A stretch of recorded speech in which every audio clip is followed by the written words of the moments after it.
بسم الله الرحمن الرحيم. الحمد لله وكفى وسلام على عباده الذين اصطفى. أما بعد فأعوذ بالله من الشيطان الرجيم. سبحان الذي أسرى بعبده ليلا من المسجد الحرام إلى المسجد الأقصى الذي باركنا حوله لنريه من آياتنا. صدق الله العظيم. اللہ رب العزت کے پیارے نبی حضرت محمد الرسول اللہ صلی اللہ علیہ وسلم کو اللہ نے مکی زندگی میں جن آزمائشوں سے گزارا، جس میں خاص کر نبوت کے 10 سال گزرنے کے بعد آپ پر جو آزمائش شعب ابی طالب کے محاصرے کی آئی اور طائف کے سفر کی آئی اور حضرت خدیجہ رضی اللہ عنہا اور حضرت ابو طالب کے انتقال کی آزمائشیں آئیں، تو اللہ نے نبوت کے 10 سال کے بعد ہجرت سے پہلے آپ کو ان بلندیوں سے نوازا جہاں پر جبرائیل کی پرواز بھی ختم ہو گئی، ملائکہ کی پرواز بھی ختم ہو گئی۔ اللہ نے آپ کو ان عزتوں سے نوازا جس سے زیادہ اوپر کسی کی عزت نہیں ہو سکتی، اور وہ واقعہ معراج۔ اللہ نے آپ کو ایسا واقعہ نصیب فرمایا، ایسا معجزہ نصیب فرمایا کہ ان فانی آنکھوں سے اللہ رب العزت کا دیدار نصیب فرمایا، اللہ سے ملاقات کا شرف نصیب فرمایا، آسمانوں کی سیر، جنت اور جہنم کی سیر اور دیگر اللہ رب العزت نے عجائبات قدرت، اللہ کے عجائبات قدرت اپنے محبوب کو دکھائے۔ سبحان اللہ، جب انسان آزمائشوں پر صبر کرتا ہے، جب آزمائشوں کو برداشت کرتا ہے تو اس کی پرواز کتنی اونچی ہو جاتی ہے، اور یہ ہر شخص کا حال ہے۔ دنیا میں انسان پر آزمائشیں آتی ہیں، پریشانیاں آتی ہیں، اور جو سب سے زیادہ پریشانیاں آئی ہیں وہ انبیاء پر آئی ہیں۔ اشد الناس بلاء الانبیاء ثم الامثل ثم الامثل۔ سب سے زیادہ آزمائشوں میں جو مبتلا کیا جاتا ہے وہ انبیاء کو کیا جاتا ہے۔ پھر جو انبیاء کے جتنا مشابہ ہوتے ہیں، جتنے قریب ہوتے ہیں، انہیں اتنا ہی آزمائشوں میں مبتلا کیا جاتا ہے۔ کیوں؟ اس لیے کہ انبیاء کا ایمان اتنا مضبوط ہوتا ہے کہ وہ آزمائشوں کے متحمل ہوتے ہیں۔ اور دوسری بات، انسان آزمائش کے بغیر اللہ کے قریب نہیں ہو سکتا۔ احسب الناس ان یترکوا ان یقولوا آمنا وهم لا یفتنون۔ کیا لوگ یہ سمجھ رہے ہیں کہ صرف آمنا کہنے پر چھوڑ دیے جائیں گے اور ان کی آزمائش نہیں ہوگی؟ اللہ قرآن میں فرما رہا ہے وَلَقَدْ فَتَنَّا الَّذِينَ مِن قَبْلِهِمْ۔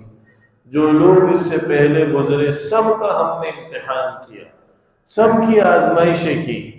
انبیاء کی آزمائش اتنی ہی سخت تھی، جان کی آزمائش، مال کی آزمائش، گھر والوں کی آزمائش، خاندان کی آزمائش۔ کوئی نبی تو ایسے تھے کہ ساری زندگی اللہ کی طرف بلاتے رہے اور صرف ایک آدمی ماننے والا، کوئی نبی جس کے صرف 2 ماننے والے، کوئی نبی جس کے صرف چند ماننے والے، کوئی نبی جس کے سینکڑوں میں، کوئی کے ہزاروں میں، لیکن ان کی قوموں کی طرف سے ان کو آزمائشیں جو پہنچائی گئیں، اور سب سے زیادہ جو اللہ کے مقرب تھے، اللہ کے محبوب تھے، اللہ کے نیک بندے تھے، انبیاء کے امام اور سردار تھے حضرت محمد الرسول اللہ صلی اللہ علیہ وسلم۔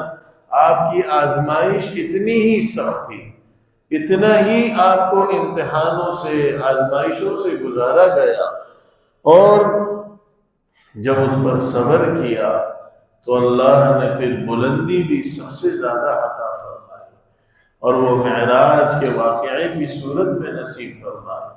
اللہ کے نبی حضرت محمد الرسول اللہ صلی اللہ علیہ وسلم ایک رات آرام فرما رہے تھے۔ حضرت ام ہانی کے مکان میں۔ حضرت ام ہانی آپ کی خالہ تھی رشتے میں، اور بعض روایت سے پتہ چلتا ہے کہ رضاعی خالہ تھی، اور انہوں نے بھی اللہ کے نبی صلی اللہ علیہ وسلم کی بہت خدمت کی۔ بعض روایت سے پتہ چلتا ہے کہ آپ اپنے مکان میں ٹھہرے ہوئے تھے، بعض روایت سے پتہ چلتا ہے کہ آپ حتیم میں تھے، یعنی سفر معراج کی ابتدا کہاں سے ہوئی؟ تو محدثین نے لکھا ہے، راجح قول یہ ہے کہ اللہ کے نبی کا مکان ام ہانی کے مکان کے پاس تھا، اور اللہ کے نبی کے مکان سے مراد جس مکان میں آپ ٹھہرے ہوئے تھے وہ ام ہانی کا مکان تھا۔ وہاں سے اٹھا کر آپ علیہ السلام کو حتیم میں لے جایا گیا، اور پھر وہاں سے زمزم کے کنویں کی طرف لے جایا گیا، اور یہ سفر کی ابتدا ہی ایک انوکھے انداز سے ہوئی۔ فرج سقف بیتی، اللہ کے نبی فرما رہے ہیں میرے گھر کی چھت پھٹی، میرے گھر کی چھت پھٹی اور جبرائیل امین اترے۔ اشارہ اس بات کی طرف تھا کہ اس پورے سفر کے اندر جو معاملات پیش آنے والے ہیں وہ محیر العقول ہیں۔ جس طریقے سے عام اصول کے خلاف دروازے سے جبرائیل امین نہیں آئے، گھر کی چھت پھٹی اور اترے، اسی طرح آگے کے بھی سارے معاملات محیر العقول ہوں گے، عقلوں کو حیران کرنے والے ہوں گے، اصول اور ضابطوں کے خلاف ہوں گے۔ چنانچہ اللہ کے نبی صلی اللہ علیہ وسلم کو جب زمزم کے کنویں کی طرف لے جایا گیا تو وہاں آپ کا شق صدر کیا گیا۔ زندگی کی آزمائشیں اور امتحان اتنے ہونے کے باوجود اللہ سے ملاقات، اللہ کے دیدار کے لیے آپ کے دل کو مزید انوار و حکمتوں سے بھرنے کے لیے آپ کو زمزم کے کنویں کے پاس لٹا دیا گیا، آپ کے سینہ مبارک کو چاک کیا گیا، اس میں سے دل مبارک کو نکالا، سونے کی تشتری جو جنت سے لائی گئی تھی اس میں رکھا، اور اس کے بعد دل مبارک کو چاک کیا، اور پھر زمزم کے پانی سے اس دل کو دھو دیا، اور دھونے کے بعد اس دل کو انوار اور حکمتوں سے بھر دیا گیا، انوار اور حکمتوں سے بھر دیا گیا۔ اور اس کے بعد اللہ کے نبی صلی اللہ علیہ وسلم کو دوبارہ اس طریقے سے آپ کے دل مبارک کو اس کی جگہ پر رکھ کر سینہ مبارک کو سی دیا گیا، اور ایک سواری لائی گئی، براق اس کا نام تھا، اور وہ سواری جنت سے لائی گئی تھی۔ سبحان اللہ، براق کے لفظی معنی برق رفتار سواری، جہاں اس کی نگاہ پڑے وہاں اس کا قدم پڑے، اور وہ سواری خچر سے تھوڑی چھوٹی تھی اور گدھے سے تھوڑی بڑی سواری تھی، اور یہ جنت سے لائی گئی تھی، اور اتنی تیز رفتار تھی کہ اللہ کے نبی صلی اللہ علیہ وسلم تھوڑے ہی وقت میں سبحان الذی اسری بعبدی، اللہ اسی بات کو فرما رہے ہیں، پاک ہے وہ ذات، پاک ہے وہ ذات جس نے اپنے بندے کو بعبدہ یعنی اپنے بندے حضرت محمد الرسول اللہ صلی اللہ علیہ وسلم کو رات کے ایک چھوٹے سے حصے میں، لیلن کا مطلب رات کا تھوڑا سا حصہ، رات کے معمولی سے حصے میں، من المسجد الحرام الى المسجد الاقصی، مسجد حرام سے مسجد اقصی کا سفر کرایا۔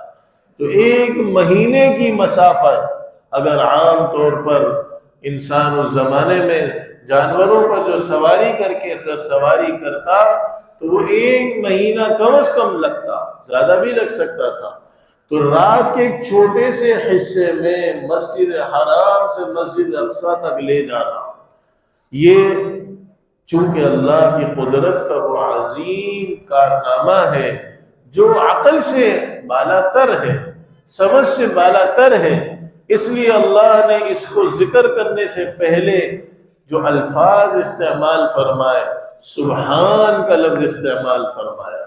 پاک ہے وہ ذات جس نے یہ عمل کیا، وہ ہر عیب سے پاک ہے، وہ قادر ہے، وہ عجز سے بھی پاک ہے، عاجز نہیں آ سکتی، اس کے لیے کوئی چیز اس کے حکم سے باہر نہیں ہو سکتی، اس کے لیے کوئی بات مشکل نہیں ہے۔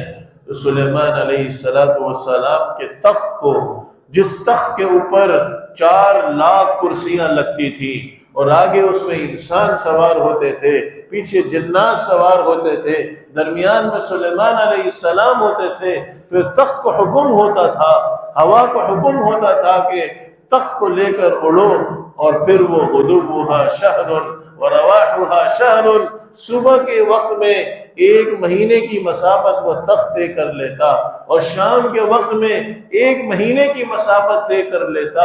اس اللہ کے لیے اللہ کے نبی حضرت محمد الرسول اللہ صلی اللہ علیہ وسلم کی سواری کو، اور وہ بھی جنت سے لائے گئے براق کو، تھوڑے سے حصے میں مسجد حرام سے مسجد اقصیٰ تک پہنچانا کیا مشکل تھا؟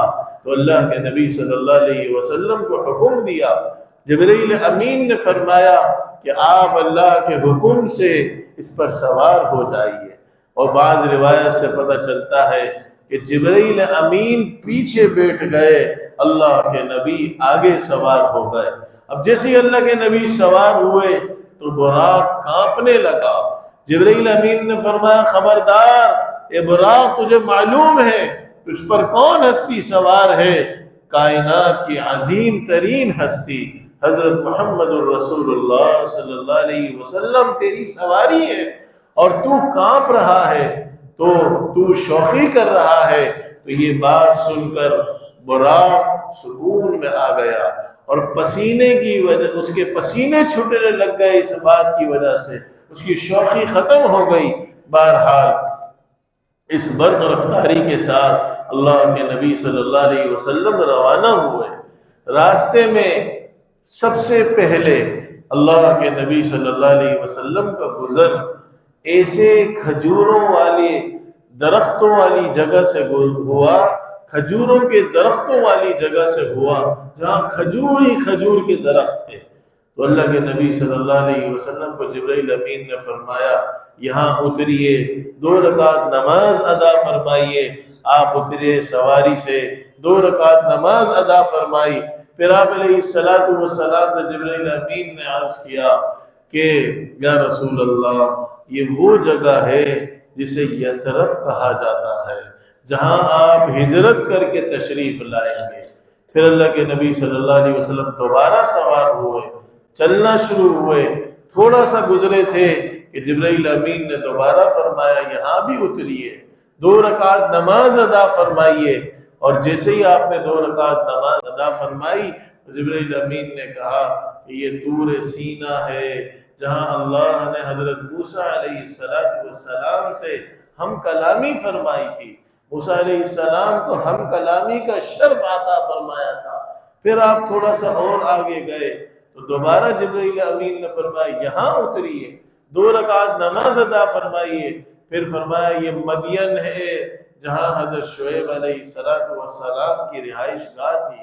اس کے بعد آپ دوبارہ تھوڑا سا آگے گئے، فرمایا یہاں اتریے، 2 رکعت نماز ادا فرمائیے۔ فرمایا یہ بیت اللحم ہے، بیت اللحم ہے جہاں حضرت عیسیٰ علیہ السلام کی ولادت ہوئی تھی۔ اس کے بعد اللہ کے نبی صلی اللہ علیہ وسلم آگے روانہ ہوئے اور آپ کو عجائبات قدرت دکھلائے گئے۔ قرآن میں اللہ نے اس سفر کا مقصد ذکر کیا، لِنُرِيَهُ مِنْ آيَاتِنَا، تاکہ ہم اپنے عجائبات قدرت دکھائیں، اپنے عذابات دکھلائیں، اپنی قدرت کے نظارے اس نبی کو دکھلائیں۔ اللہ نے یہ اس سفر کا مقصد ذکر فرمایا، چنانچہ آپ کو مختلف عذابات دکھلائے گئے۔ اور یہ عذابات کا دکھلانا یہ کوئی انوکھی بات نہیں ہے، اس لیے کہ اب یہ سفر دنیا کا سفر نہیں رہا، اب یہ ایک عالم آخرت کا سفر ہو گیا۔ اب یہاں پر قدرت کے نظارے ہی آخرت کے اعتبار سے ہیں، اور اللہ اس پر قادر ہے، اللہ کی ذات اس پر قادر ہے کہ مسجد حرام سے مسجد اقصیٰ کا سفر ہے، اور راستے کے اندر اللہ ان کو اپنے محبوب صلی اللہ علیہ وسلم کو یہ عجائبات قدرت دکھلا رہے ہیں، ان آنکھوں سے دکھلا رہے ہیں۔ تبھی تو یہ معجزہ تھا، اور یہ قیامت تک باقی رہنے والا معجزہ ہے۔ معراج کا معجزہ قیامت تک باقی رہنے والا ہے، اس کے اندر جو آپ کو تحفے دیے گئے وہ بھی قیامت تک باقی رہنے والے ہیں۔ تو اللہ کے نبی صلی اللہ علیہ وسلم نے دیکھا آپ کو عذابات دکھلائے گئے، اور بڑے عجیب قسم کے عذابات۔ خصائص کبریٰ میں امام نسائی رحمہ اللہ نے نسائی شریف میں، مسند احمد میں امام احمد بن حنبل رحمہ اللہ نے مختلف روایات سے اس کو ذکر کیا ہے۔ آپ نے دیکھا سب سے پہلے کہ کچھ لوگ ہیں ان کے ناخن تانبے کے ہیں، اور وہ اپنے چہرے کو اور اپنے سینے کو ان ناخنوں سے نوچ رہے ہیں اور خون نکل رہا ہے، اور اسی طریقے سے وہ اپنے کو سزا دے رہے ہیں۔ جبرائیل امین سے پوچھا یہ کون لوگ ہیں؟ جبرائیل امین نے فرمایا یہ وہ لوگ ہیں جو مسلمان بھائیوں کا گوشت کھایا کرتے تھے، یعنی ان کی غیبت کیا کرتے تھے، ان کی برائیاں کیا کرتے تھے۔ تو غیبت کی بہت سی سزائیں قرآن اور حدیث میں موجود ہیں، اور اس میں سب سے خطرناک سزا یہ ہے کہ جو غیبت کرنے والا ہوتا ہے اس کی ساری نیکیاں اس کے پاس چلی جاتی ہیں جس کی وہ غیبت کر رہا ہے۔ مسلمان کی برائی آج ہمارے لیے معمولی بن گئی، ہماری محفلوں کی زینت بن گئی، اس کے بغیر مجلس کی رونق نہیں لگتی۔ شادی بیاہوں میں، کھانے کے انتظار میں، مختلف محافل میں آج کسی ساس بہو کے تذکرے، کسی گھر کے لڑائی جھگڑے، کسی کے ذاتی معاملات، کسی کی غیبت اور برائیاں ہمارے خواتین کے لیے عام ہو گئی۔ ساری نیکیاں چلی جاتی ہیں، اور غیبت کرنے والے کے ساتھ سننے والا بھی برابر کا شریک ہے گناہ میں، اگر اس نے اس کو نہیں روکا۔ اللہ کے نبی صلی اللہ علیہ وسلم نے سختی سے فرمایا جس شخص کے سامنے اس کے مسلمان بھائی کی آبروریزی ہو رہی ہو وہ اس کی مدد کرے، اس کو روک دے، تاکہ اللہ اس کی کل قیامت کے دن مدد کرے۔ اور اگر وہ مدد نہیں کرے گا تو اللہ اس کی اس دن مدد نہیں فرمائیں گے جس دن وہ مدد کا محتاج ہوگا۔ جسے اللہ کے نبی صلی اللہ علیہ وسلم نے زنا سے بدتر گناہ قرار دیا، الغیبت اشد من الزنا، تو وہ غیبت آج ہمارے معاشرے کا ایک ایسا گناہ بن گئی کہ جس کو گناہ ہی نہیں سمجھا جا رہا، ایسا گناہ بن گیا جس کو گناہ ہی نہیں سمجھا جا رہا۔ اور یہ گناہ اس کو نہ سمجھنا، گناہ کو گناہ نہ سمجھنا، یہ ایسی بات ہے جس وجہ سے یہ زنا سے بدتر بن گیا۔ صحابہ نے پوچھا کہ یا رسول اللہ زنا سے بدتر؟ آپ نے فرمایا اللہ بچائے، اگر کوئی بدکاری کرتا ہے تو اپنے کو گناہگار تو سمجھتا ہے، لیکن غیبت کرنے والا آپ کسی کو بھی روک کر دیکھ لے، وہ آگے سے یہی کہے گا میں صحیح تو کہہ رہا ہوں، واقعی یہ بات تو اس میں موجود ہے۔ اللہ کے نبی صلی اللہ علیہ وسلم سے صحابہ نے پوچھا، دین ہمارا بالکل واضح ہے کہ یا رسول اللہ یہ وعید ہے اگرچہ وہ غلطی اس میں ہو۔ آپ نے فرمایا تبھی تو غیبت ہے، اگر وہ غلطی اس میں نہیں تو پھر تو بہتان ہے، پھر تو الزام تراشی ہے۔ اس لیے اللہ بھائی اس گناہ سے خاص کر روزہ امام شافعی رحمہ اللہ کے نزدیک، امام احمد بن حنبل رحمہ اللہ کے نزدیک غیبت کے گناہ سے روزہ ہی ٹوٹ جاتا ہے۔ رمضان المبارک کا مہینہ قریب ہے، اللہ ہمیں زبانوں کے، دل کے روزے کے ساتھ اور پیٹ کے روزے کے ساتھ ہماری آنکھوں کا، زبان کا، کان کا، ہر چیز کا روزہ ہوگا۔ رجب اور شعبان رمضان کی تیاری کا مہینہ ہے، اس کی تیاری میں یہ بھی شامل ہے کہ ہم اپنی فضولیات، اپنے ایسی محفلیں، اپنی ایسی جگہ جہاں پر ہم غیبت کے گناہ میں مبتلا ہوں، ہماری نیکیاں ضائع ہوں، ہم اس سے اجتناب شروع کر دیں۔ موبائل فونوں پر ایسے واٹس ایپ گروپ جس کا کوئی فائدہ نہیں، اس سے لیفٹ ہو جائے، ایسے جن کے لوگوں کی خبریں سن کر، لوگوں کی باتیں سن کر ہم اپنا وقت ضائع کرتے ہو، ایسی محافل سے، ایسے قہوہ خانوں سے، ایسی راتوں کی محفلوں سے اللہ ہم سب کی بھائی حفاظت فرمائے۔ تو یہ غیبت کا گناہ اتنا خطرناک کہ تانبے کے ناخن ہو گئے اور اپنے چہرے اور سینے کو نوچ رہا ہے۔ پھر آپ تھوڑا سا آگے گزرے، آپ نے دیکھا کہ ایک شخص ہے کہ وہ ایک ہی دن میں تخم ریزی کرتا ہے اور اس کا ایک ہی دن میں پھل پک جاتا ہے۔ آپ نے جبرائیل امین سے پوچھا یہ کون لوگ ہیں؟ فرمایا یہ مجاہدین فی سبیل اللہ ہیں کہ اللہ ان کی نیکی 700 گنا بڑھا کر اجر دیتے ہیں، اور جو اللہ کی راہ میں خرچ کرتے ہیں اللہ یہ ان کو واپس لوٹا دیتے ہیں۔ پھر آپ نے کچھ لوگوں کو دیکھا کہ وہ پتھر کھا رہے ہیں، کنویں کے اندر تیر رہے ہیں اور پتھر کھا رہے ہیں۔ آپ نے پوچھا یہ کون لوگ ہیں؟ فرمایا کہ یہ وہ لوگ ہیں جو سود خور ہیں۔ سود خوری اللہ اور اس کے رسول کے ساتھ اعلان جنگ ہے۔ ہمارا پورا ملک سودی نظام پر چل رہا ہے۔ ایسے ملک کے حکمران اور ایسے وہ لوگ جو قرآن اور حدیث کو مانتے ہیں انہیں چاہیے کہ سودی نظام کو ختم کریں اور اس نظام سے نجات پوری قوم کو دلائیں، اس لیے کہ جو لوگ اس پر آواز نہیں اٹھا رہے، اسے غلط نہیں سمجھ رہے، وہ بھی اس گناہ میں شامل ہیں۔ اور اتنا خطرناک گناہ، اپنے کاروبار کو سودی نظام کے ذریعے مت بڑھائیے، بینکوں سے لون اور قرضے لے کر فیکٹریاں مت لگائیے۔ یہ نسلوں کو ایسی سزا میں دھکیلنے والی بات ہے کہ معراج کے موقع پر آپ کو دکھایا کہ قیامت کے دن ایسے لوگوں کو ایسی سخت سزا دی جائے گی کہ وہ پتھر کھائیں گے اور کنویں کے اندر تیر رہے ہوں گے۔ پھر آپ علیہ السلام نے کچھ لوگوں کو دیکھا کہ وہ جانوروں کی طرح چل رہے ہیں اور ان کی شرمگاہوں پر چیتڑے بندھے ہوئے ہیں اور زقوم اور کانٹے دار جھاڑیاں کھا رہے ہیں۔ فرمایا یہ کون لوگ ہیں؟ فرمایا آپ کی امت کے وہ لوگ ہیں جو اپنے مالوں کی زکوٰۃ صحیح سے نہیں ادا کیا کرتے تھے۔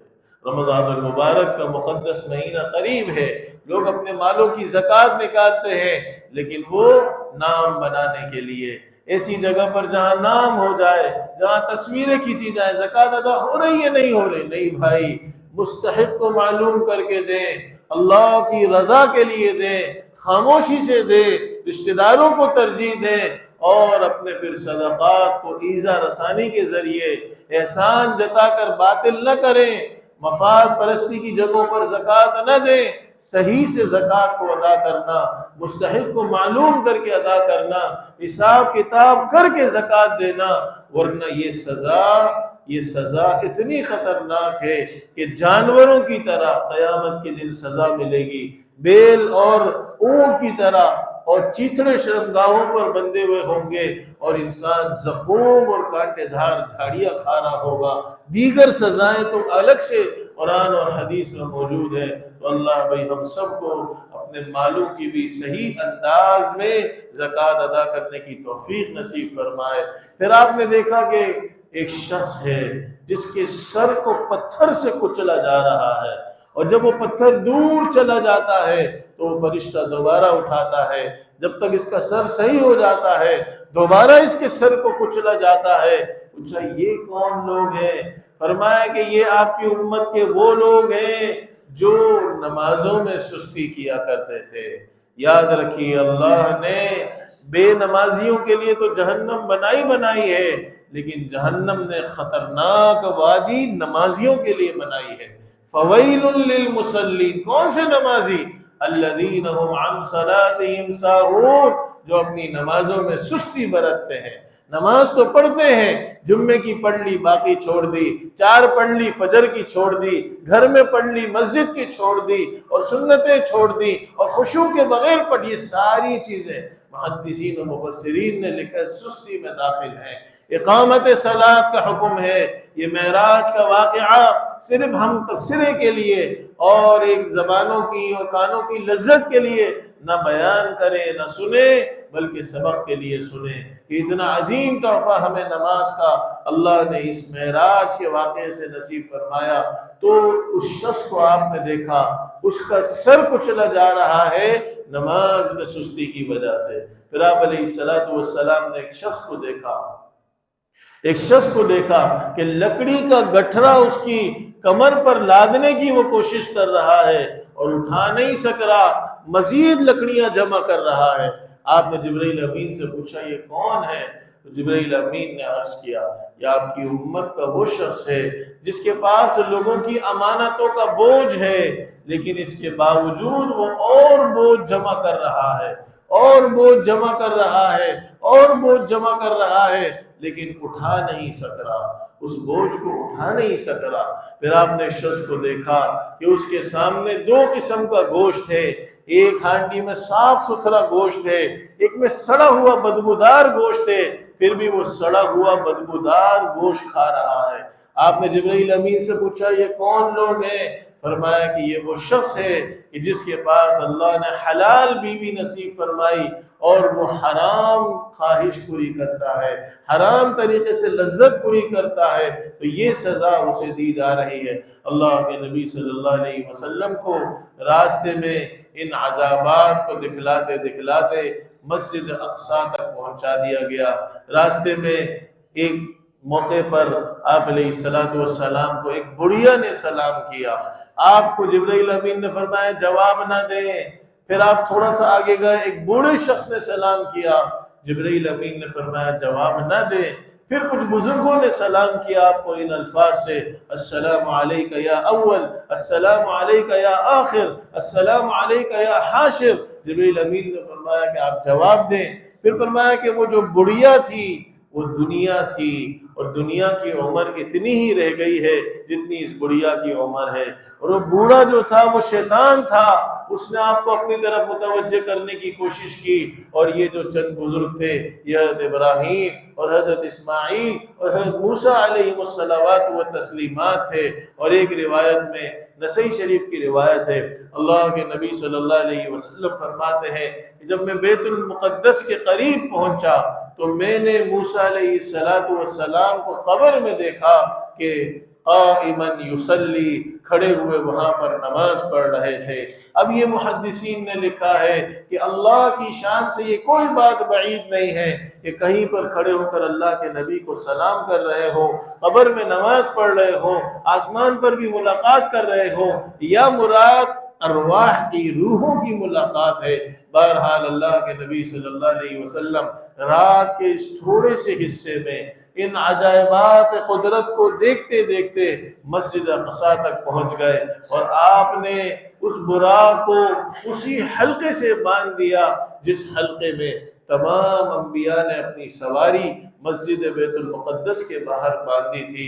اور بعض روایت سے پتہ چلتا ہے کہ آپ نے حکم دیا اور جبرائیل امین نے وہ سواری باندھی، پھر اللہ کے نبی صلی اللہ علیہ وسلم اس شان کے ساتھ مسجد بیت المقدس میں داخل ہوئے، اور جب آپ وہاں پر داخل ہوئے تو آپ کے اکرام میں اور آپ کے استقبال میں حضرت آدم علیہ السلام سے لے کر حضرت عیسیٰ علیہ السلام تک تمام انبیاء جمع تھے اور بے شمار فرشتے جمع تھے۔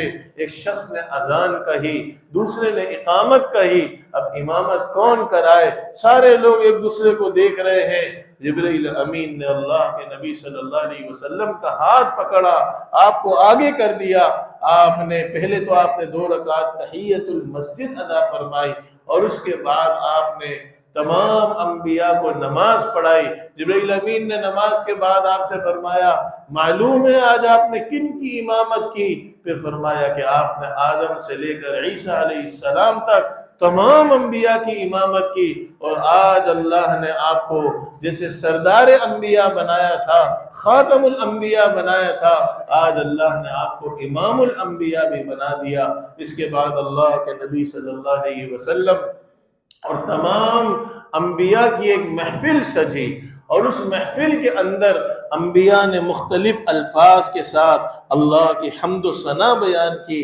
حضرت آدم علیہ السلام نے اللہ کی تعریف میں وہ کلمات کہے جو ان کے ساتھ پیش آئے، پھر حضرت ابراہیم علیہ السلام نے اللہ کی تعریف کی، الحمدللہ الذی اتخذنی خلیلا، تمام تعریفیں اس اللہ کے لیے ہیں جس نے مجھے خلیل بنایا، وَأَعْطَانِي مُلْكًا عَظِيمًا، مجھے بڑی بادشاہت عطا فرمائی، وَجَعَلَنِي أُمَّةً قَانِتًا يُؤْتَمُّ بِي وَأَنْقَذَنِي مِنَ النَّارِ وَجَعَلَهَا عَلَيَّ بَرْدًا وَسَلَامًا، اور اللہ نے مجھے آگ سے نجات عطا فرمائی۔ پھر موسیٰ علیہ السلام نے اللہ کی تعریف شروع کی، الحمدللہ الذی کلمنی تکلیما، جس ذات نے مجھے براہ راست مجھے کلام کا شرف عطا کیا، وجعل ہلاک آل فرعون ونجات بنی اسرائیل علی یدی، وجعل من امتی قوما یہدون بالحق وبہ یعدلون۔